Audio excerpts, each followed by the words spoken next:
Hi മക്കളെ, എന്നാൽ നമുക്ക് ചെറുകായും കടലപ്പരിപ്പും വെച്ചൊരു ഉപ്പേരി ഉണ്ടാക്കാം.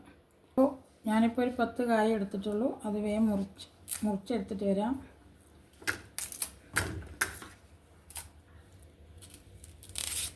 കായയുടെ തോലിയൊക്കെ കണ്ട് കളയുക.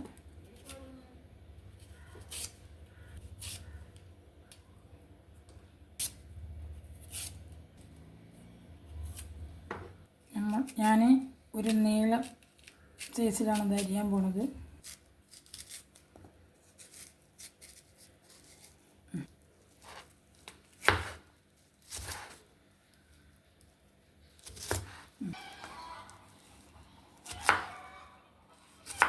വെള്ളത്തിലിട്ട് കൊടുക്കുക, കറുക്കാതിരിക്കാൻ വേണ്ടിയിട്ടാണ് വെള്ളത്തിലിട്ട് കൊടുക്കുന്നത്. ചെറുകായി നമ്മളത് കഴുകിയെടുത്ത് വന്നിട്ടുണ്ട്. നമുക്ക് ഇനി ഉപ്പേരിയിലേക്ക് കൊടുക്കാം. 1.5 ടീസ്പൂൺ വെളിച്ചെണ്ണ, ഒരു 1/2 ടീസ്പൂൺ കടുക്,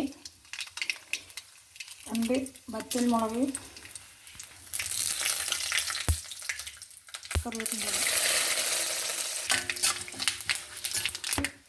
ചതച്ചെടുത്ത് ചെറിയ ഇട്ട് കൊടുക്കാം. തുള്ളി ഒരു 8 അല്ലി ചതച്ചെടുത്തത് നല്ലോണം പച്ചമണം പോട്ടെ. ഒരു 4 മുളക് ക്രഷ് ചെയ്തത് നമ്മളിതിലേക്ക് ചില്ലി ഫ്ലക്സ് തേച്ചിട്ട് കൊടുത്ത് 1/2 ടീസ്പൂൺ മഞ്ഞൾപ്പൊടി. ഇതിലേക്ക് നമുക്ക് കഷ്ണം കൊടുക്കാം. കായ ഇതിലേക്ക് ആവശ്യമായ ഉപ്പിട്ട് കൊടുക്കാം. നല്ലോണം മിക്സ് ചെയ്യാം. ചെറുതായും മസാലയൊക്കെ നല്ലോണം മിക്സ് ചെയ്ത് കൊടുക്കാം. ഇതിലധികം വെള്ളം ചേർക്കാൻ പറ്റില്ല. വെള്ളം പോരാ തോന്നിയാൽ കുറച്ച് കുടഞ്ഞു കൊടുക്കുക. അത് ഇടയ്ക്കിടയ്ക്കൊന്ന് ഇളക്കി വേവിക്കുക. നമുക്കതൊരു 3 മിനിറ്റ് മൂടി വയ്ക്കാം. നമുക്ക് മൂടി തുറന്നൊന്ന് ഇളക്കി കൊടുക്കുക.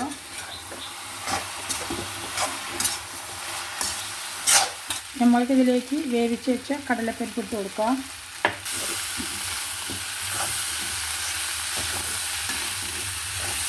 മൂടി വെച്ചിട്ട് 3 മിനിറ്റ് ഇരിക്കട്ടെ. നമ്മൾക്കൊന്നും കൂടി മിക്സ് ചെയ്ത് കൊടുക്കുക. എല്ലാവരും ഉണ്ടാക്കി നോക്കിയിട്ട് ഫീഡ്ബാക്ക് അറിയിക്കാൻ മറക്കണ്ട. വീഡിയോ ഇഷ്ടമായാൽ സബ്സ്ക്രൈബ് ചെയ്യുക. ഇനിയൊരു വീഡിയോ ആയിട്ട് കാണാം.